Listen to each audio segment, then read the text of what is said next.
अब हम बेलन या सिलेंडर पढ़ते हैं। बेलन और सिलेंडर की पहले हम डेफिनेशन देखेंगे। तो सिलेंडर या बेलन की डेफिनेशन क्या है? एक स्थिर रेखा के समांतर तथा दिए गए वक्र पृष्ठ को स्पर्श करने वाली एक चर रेखा द्वारा जनित पृष्ठ को बेलन कहते हैं। अब मैं इसको हम डायग्राम से समझते हैं। जैसे मान लो एक स्थिर रेखा है, इसके समांतर एक रेखा, और वो रेखा क्या है, चारों तरफ घूम रही है, तो वो एक जनित पृष्ठ बनाएगी, इस प्रकार के पृष्ठ बनाएगी। तो सबसे पहले हम क्या है, एक स्थिर रेखा, स्थिर रेखा को क्या कहेंगे? वो स्थिर रेखा हमारी क्या कहलाएगी? अक्ष कहलाएगी। स्थिर रेखा क्या कहलाएगी? हमारी अक्ष कहलाएगी या एक्सिस कहलाएगी। और चर रेखा वो हमारी क्या कहलाएगी? ये जो है हमारी क्या कहलाएगी? जनरेट। ये बेलन हमेशा 3D होता है, तो ये जो रेखा कहलाएगी जनक रेखा कहलाएगी। मतलब इस बेलन को या सिलेंडर को जनरेट कर रही है। जनरेट मतलब ये है, जैसे ये आप इसको मानो, आप पेन को बेलन, तो ये एक रेखा है, ये इसको चारों तरफ क्या है, जनरेट कर रही है। तो ये बेलन जो है ये जनरेट, और ये जो हमारा कौन सा कर्व, ये नीचे वाला जो कर्व कहलाता है निर्देशी वक्र या गाइडिंग कर्व कहलाता है। निर्देशी वक्र या गाइडिंग कर्व कहलाता है।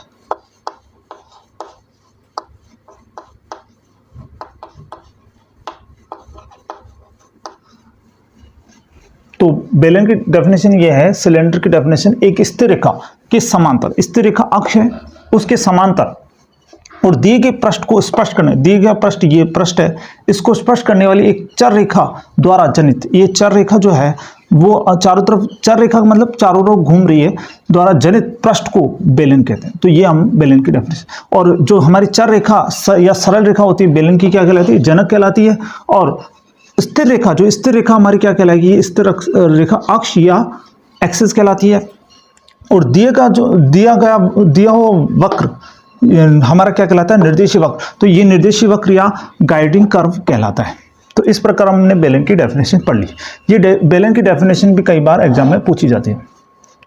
अब राइट सर्कुलर सिलेंडर, लंबवर्तीय बेलन क्या होता है? राइट सर्कुलर सिलेंडर, इसकी डेफिनेशन भी पूछी जाती है। तो इसकी डेफिनेशन की होता बेलन की तरह ही है। तो इसमें क्या है, एक चर सरल रेखा जनक द्वारा एक स्थिर रेखा ये एक्सिस है के समांतर तथा अचर दूरी ये हमारी रेडियस, ये अचर दूरी त्रिज्या कहलाएगी, पर रहते हुए जनित पृष्ठ को लंबवर्तीय बेलन या राइट सर्कुलर सिलेंडर कहते हैं। मतलब ये एक स्थिर रेखा, इसके समांतर एक अपन जनक रेखा, और उससे जो एक कर्व बनता। अब इस लंबवर्तीय बेलन जब भी आपको सवाल में दे रखा हो तो उसमें आपको रेडियस दे रखी होगी या कोई प्रतिबंध दे रखा हो, जिससे हम रेडियस निकाल, अगर रेडियस नहीं दे रखी तो उसको हम क्या आर मान लेंगे। तो अगर मान लो इसमें हम पाइथागोरस प्रमेय लगाएं तो ये 90 है, 90 के सामने क्या होता है? हमारा कर्ण होता है या हाइपोटेन्यूस होता है। तो यहां पर देखें तो AP का स्क्वायर बराबर हो जाएगा MP का स्क्वायर प्लस AM का स्क्वायर। तो अब इस हम सवालों में देखेंगे कि इसको हम AP को तो मतलब ये हो गया हमारा डिस्टेंस फॉर्मूला लग जाएगा इन दोनों में। ये मान लो अल्फा बीटा गामा जो हमको पॉइंट दे रखे हैं एक्सिस पे ये पॉइंट है, तो अल्फा बीटा गामा और एक्स वाई जेड हम क्या है उसके पृष्ठ पे एक पॉइंट मान लेंगे अल्फा एक्स वाई जेड। तो इसमें तो हम क्या लगाएंगे? वो लगा देंगे distance formula, x minus x1 plus का whole square plus y minus y1 का whole square plus z minus z1 का होल स्क्वायर और अंडरूट में उसका होल स्क्वायर। तो होल स्क्वायर होगा तो फिर वो रूट हट जाएगा। और ये हमारी क्या है? डिस्टेंस क्या, रेडियस हमको दे रखी होगी तो ठीक, नहीं तो हम r मान लेंगे। तो इस प्रकार हम लंबवर्तीय बेलन का समीकरण निकालेंगे, वो हम सवालों में सीख लेंगे। और बेलन का एक सवाल देखते हैं। उस बेलन का समीकरण याद कीजिए जिसकी जनक रेखाएं x/1 बराबर y/-2 बराबर z/3 तथा निर्देशी वक्र x² प्लस 2y² बराबर 1 और z बराबर 0 है। तो सबसे पहले हम मान लेते हैं कि बेलन पर कोई बिंदु P है, बिंदु है, उसके निर्देशन अल्फा बीटा गामा है। और इस बिंदु से जाने वाली जनक रेखा, बेलन की जनक रेखा के निर्देशांक क्या हो जाएंगे, x माइनस अल्फा अपॉन 1 बराबर y माइनस बीटा अपॉन -2 और z माइनस गामा अपॉन 3। ये कैसे हो जाएंगे? सबसे पहली बात, हमको जनक रेखा दे रखी है। अब अगर हमको कोई बिंदु अल्फा बीटा गामा दे रखे हैं तो जनक रेखा जो है उसके समांतर ही वो रेखा होगी। तो समांतर रेखा होगी तो समांतर रेखा में दिक् को जाए तो सेम रहती है, मतलब 1 -2 और 3 तो सेम रहेंगे, और जो दूरी डिस्टेंस चली वो हमारी x minus alpha, y minus beta और z माइनस गामा हो जाए। तो हमारी रेखा, जनक रेखा के जो होंगी, बेलन की जनक रेखा हो जाएगी x माइनस अल्फा अपॉन 1 बराबर y माइनस बीटा अपॉन -2 और z माइनस गामा अपॉन 3 हो जाएगा। सवाल में हमको क्या दे रखा है, z बराबर 0 दे रखा है, तो z बराबर 0 रखेंगे तो यहाँ पर हो जाएगा x minus alpha upon 1 y minus beta upon -2 और z की जगह हम 0 रखेंगे 0 माइनस गामा अपॉन 3। अब जो हम एक बिंदु निकालेंगे, मतलब बिंदु P निकालेंगे, तो x के निर्देशांक क्या हो जाएंगे? अगर हमको इसको x के निर्देशांक निकालने हैं तो 1 उधर जाएगा और अल्फा उधर जाएगा, तो अल्फा माइनस गामा बाई 3 होगा एक तो पॉइंट। दूसरा पॉइंट, पहले और तीसरे की तुलना करी, जब हमारा ये निकला अल्फा माइनस गामा बाई 3। अब दूसरे और तीसरे की देखेंगे तो -2 को इससे इंटू करेंगे तो माइनस प्लस हो जाएगा, +2 गामा अपॉन 3 और बीटा उधर जाएगा तो प्लस का हो जाएगा, बीटा प्लस 2 गामा बाई 3 और तीसरा निर्देशांक हो जाएगा हमारा 0, जो हमको दे रखा है z बराबर 0 पर मिलेगा। अब हम ये जो निर्देशांक होंगे P, ये बेलन के जो निर्देशीय वक्र है जो हमको दे रखा है x² + 2y² बराबर 1, उसको भी संतुष्ट करेगा। तो हम क्या करेंगे, जो निर्देशीय वक्र जो है हमारा x² + 2y² बराबर 1, इसमें x की जगह तो अल्फा माइनस गामा बाई 3 और बीटा y की जगह बीटा प्लस 2 गामा बाई 3 रख देंगे और फिर हम इक्वेशन को सॉल्व करेंगे। तो अल्फा माइनस गामा बाई 3 का होल स्क्वायर प्लस 2 y की जगह हम रखेंगे बीटा प्लस 2 गामा बाई 3 का होल स्क्वायर बराबर। अब इस इक्वेशन को हम सॉल्व करेंगे तो एलसीएम लेके सॉल्व करेंगे तो हमारी इक्वेशन आ जाएगी 9 अल्फा स्क्वायर, होल स्क्वायर खोलने के बाद में 9 alpha square plus 9 gamma square plus 18 beta square minus 6 alpha gamma plus 12 beta gamma बराबर 9 आ जाएगा। अब अल्फा बीटा गामा का हम बिंदुपथ लेंगे, बिंदुपथ मतलब लोकस लेंगे, तो अल्फा की जगह तो हम रखेंगे x, बीटा की जगह रखेंगे y और गामा की जगह हम रखेंगे z। तो हमारा इक्वेशन आ जाएगा 9 कॉमन आ जाएगा, 9x² प्लस 2y², बीटा की जगह हमने y रखा तो 2y² plus z² minus 6xz, 6x की जगह अल्फा की जगह x और गामा की जगह z, 6xz प्लस 12, बीटा की जगह y और गामा की जगह z, तो प्लस 12yz बराबर 9। ये हमारी क्या होगी, बेलन के समीकरण आ गए। तो इस प्रकार हम किसी भी इक्वेशन को सॉल्व कर सकते हैं। हमको निर्देशीय वक्र और जनक रेखा दे रखी हो तो पहले तो जनक रेखा की समांतर रेखा निकाल लेंगे, जनक रेखा निकाल लेंगे और उसमें या तो हमको z बराबर 0 दे रखा हो या y बराबर 0 दे रखा, वो कंडीशन के अकॉर्डिंग हम काम करके और हम आसानी से बेलन का समीकरण निकाल लेंगे। तो हम नेक्स्ट सवाल देखते हैं। नेक्स्ट सवाल हमारा यह है, उस लंबवर्तीय बेलन का समीकरण याद कीजिए जिसका अक्ष x minus 2 upon 2 equal to y minus 1 upon 1 equal to z upon 3 है तथा जो 0 0 1 से गुजरता है। तो अगर मान लो हमको लंबवर्ती बेलन निकालना है तो हम उसके लिए हमको रेडियस चाहिए कि पहले अगर रेडियस दे रखी है सवाल में तब तो हमको क्या है, एक ही बार डायग्राम बनाना पड़ेगा, रेडियस निकाल लेंगे और फिर रेडियस दे रखी होगी तो हम रेडियस नहीं निकालनी पड़ेगी, हम डायरेक्ट ऐसा ये डायग्राम बना के हम काम हो जाएगा। लेकिन अगर रेडियस नहीं दे रखी है तो हमको 2 बार बेलन का डायग्राम बनाना पड़ेगा। तो सबसे पहले हम क्या करते हैं, बेलन का डायग्राम बनाते हैं। तो हमने एक सिलेंडर बनाया, उसमें हमारा क्या अक्ष का जो समीकरण दे रखा है x minus 2 upon 2 y minus 1 upon 1 z minus 0 upon 3।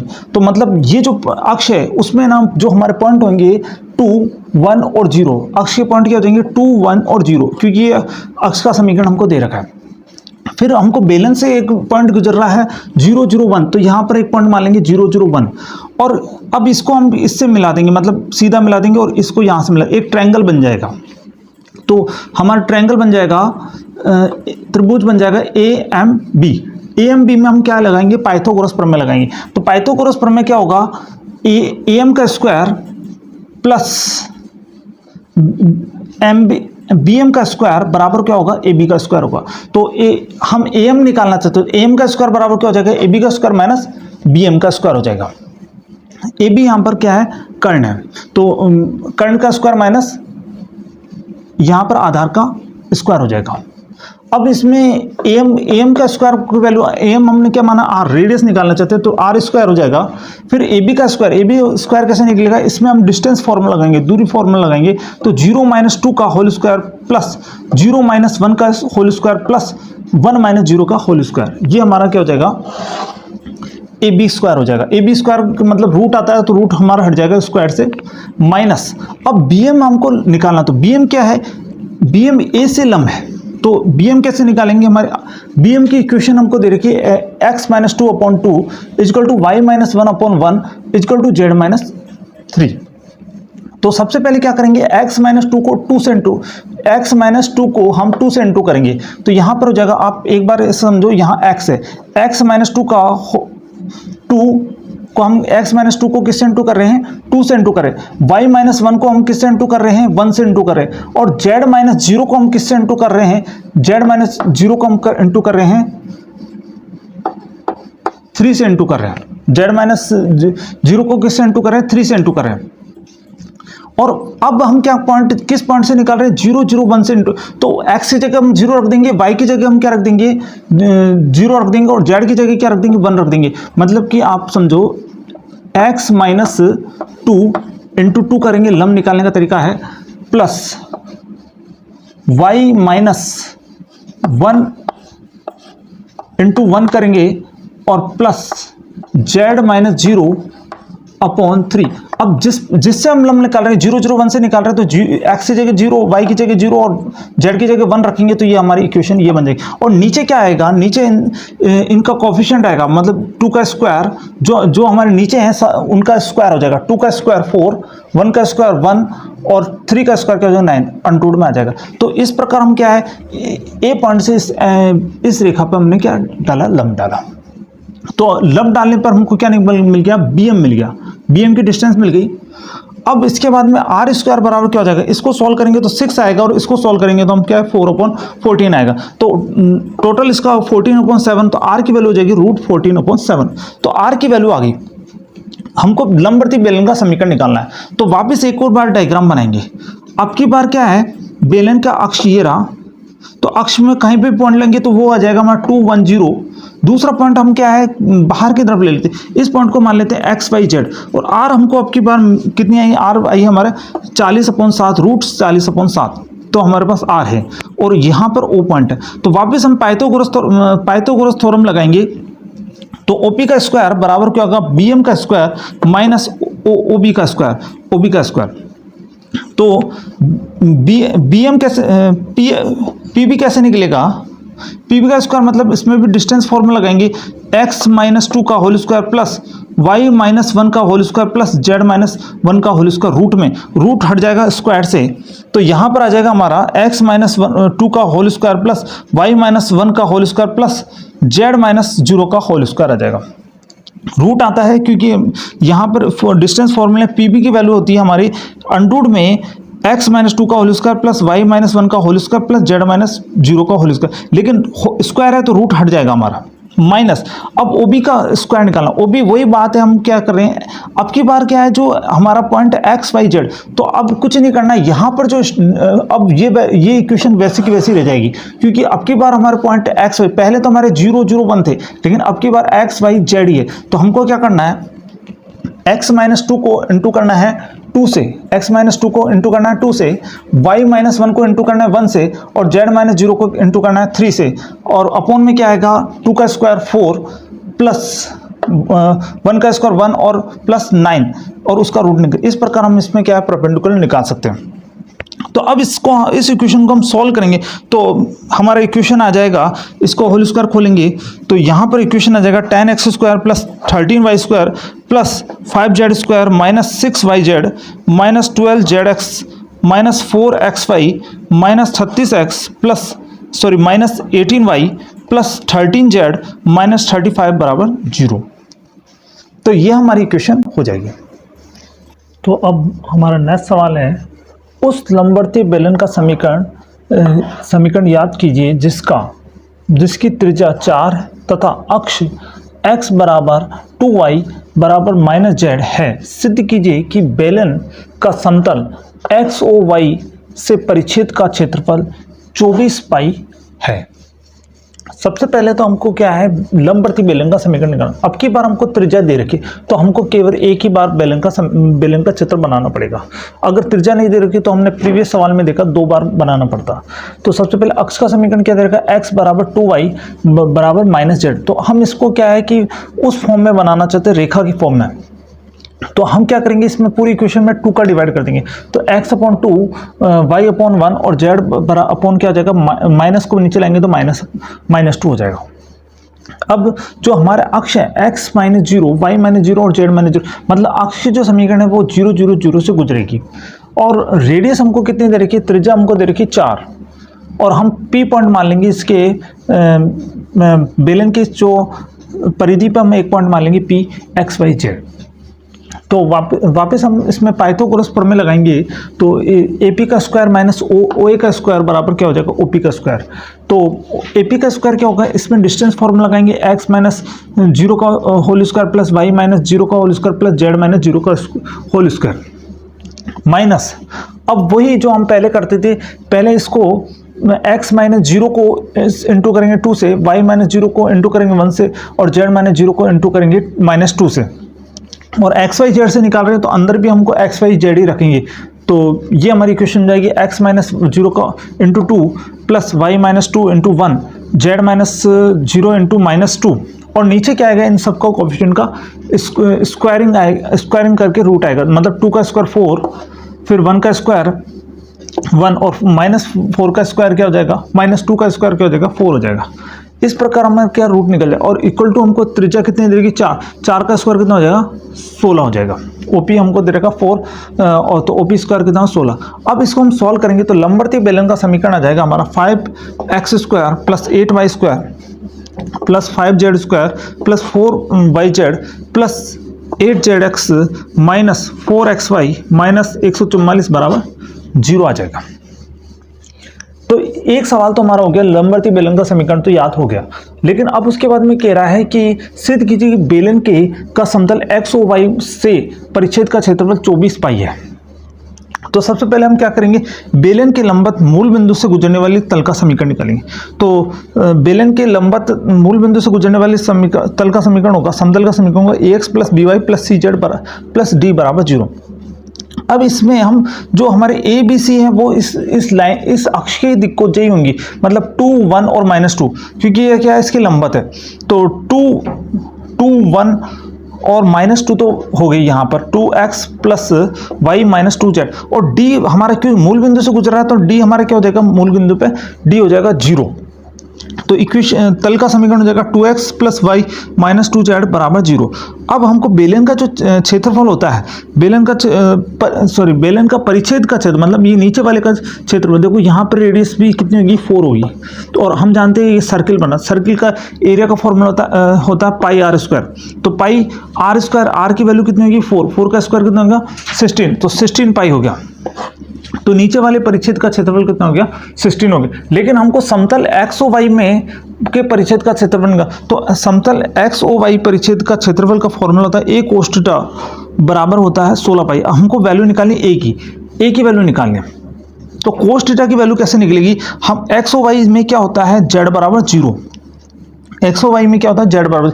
अगर हम इन दोनों में से हम क्या है, कोस थीटा की वैल्यू निकालेंगे। कैसे निकालेंगे, आप देखो 2 को करेंगे, अब इसमें क्या है, 2 को इंटू करेंगे 0 से, क्योंकि यहाँ पर क्या है कि कुछ केवल कोफिशिएंट किसका है, जेड के पास कोफिशिएंट है, बाकी सबके पास क्या है, 0। तो 0 एक्स का भी 0 हो जाएगा, वाई का भी 0। जेड में हम क्या -2 इंटू करेंगे 1 से, तो यहाँ आएगा 2, माइनस को हम छोड़ देंगे तो 2 अपॉन यहाँ पर क्या आएगा, फिर नीचे क्या आएगा, इन सब का कोफिशिएंट का स्क्वायर आएगा। 2 का स्क्वायर कितना, 4 प्लस 1 और -2 का स्क्वायर क्या होगा 4, तो 4 और 8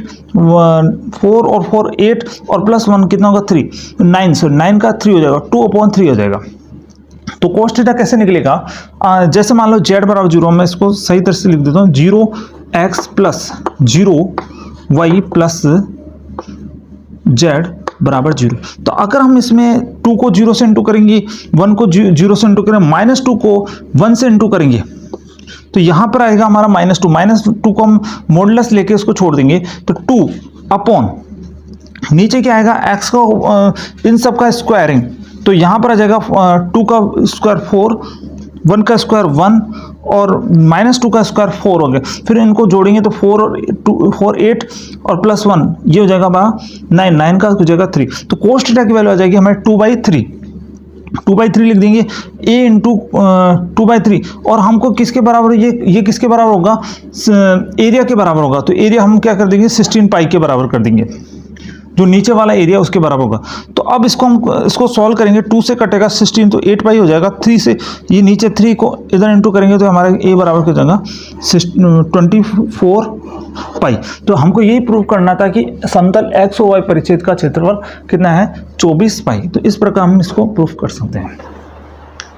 अब हमारा नेक्स्ट सवाल है, उस बेलन का समीकरण याद करना जिसकी जनक रेखाएं x/L y/m बराबर z/n के समांतर है तथा गोला x² + y² + z² बराबर a² को स्पर्श करता है। स्पर्श करता है यानी कि वो एनवलप बेलन भी होगा। तो ये भी पूछा जा सकता है एनवलप बेलन का समीकरण क्या है, सवाल में ये भी आ सकता है एनवलप बेलन का समीकरण निकालें। तो इस सवाल को कैसे करेंगे, सबसे भी पहले हम कोई बेलन पे कोई बिंदु P मान लेंगे, अल्फा बीटा गामा हो, तो x/L y/m और z/n के समांतर कोई रेखा होगी। समांतर रेखा में दिक्कत जाए तो LMN ही रहेंगी नीचे, और जो हमारा क्या है, जो हम पॉइंट मान रहे हैं अल्फा बीटा गामा से वो रिप्लेस हो जाएगी। तो x - अल्फा y - बीटा और z - गामा, x - अल्फा/L y - बीटा/m और z - गामा/n बराबर हम एक नया कांस्टेंट मान लेंगे r। ये हमारा क्या वो समांतर रेखा का समीकरण हो जाएगा।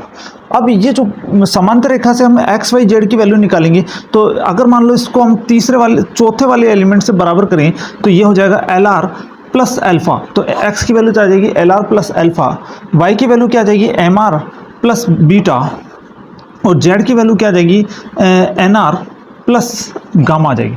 अब जो ये हमारे पॉइंट निकले वो हमारे गोले के समीकरण को भी संतुष्ट करेंगे, क्योंकि ये इसको स्पर्श कर रहे हैं। तो x² + y² + z² बराबर a² के पॉइंटों को हम यहाँ रखेंगे, तो ये हो जाएगा LR + अल्फा का होल स्क्वायर + MR + बीटा का होल स्क्वायर y की जगह रखेंगे, और z की जगह रखेंगे NR + गामा का होल स्क्वायर बराबर a²। अब होल स्क्वायर खोलेंगे तो यहाँ पर r² आएगा, 2r आएगा और कांस्टेंट आएगा। तो पहले हम r² वाले को कॉमन लेंगे, जो भी r² आएगा, तो r² में क्या आएगा L² आएगा + m² आएगा फिर n² आएगा, प्लस 2r में लेंगे, 2r में हमारा आएगा L अल्फा + m बीटा और n गामा 2r में आएगा, प्लस बाकी सब कांस्टेंट बचेंगे वो हम लिख देंगे अल्फा² + बीटा² + गामा² - a² बराबर 0। अब हमको पता है कि अगर मान लो कोई ये रेखा गोले को स्पर्श कर रही है, मतलब ये अगर गोले को स्पर्श कर रही है इक्वेशन, तो हमको क्या पता है होना चाहिए b² बराबर क्या होगा 4ac। किस प्रकार, जब भी कोई इक्वेशन द्विघात समीकरण होती है और अगर वो स्पर्श करती है,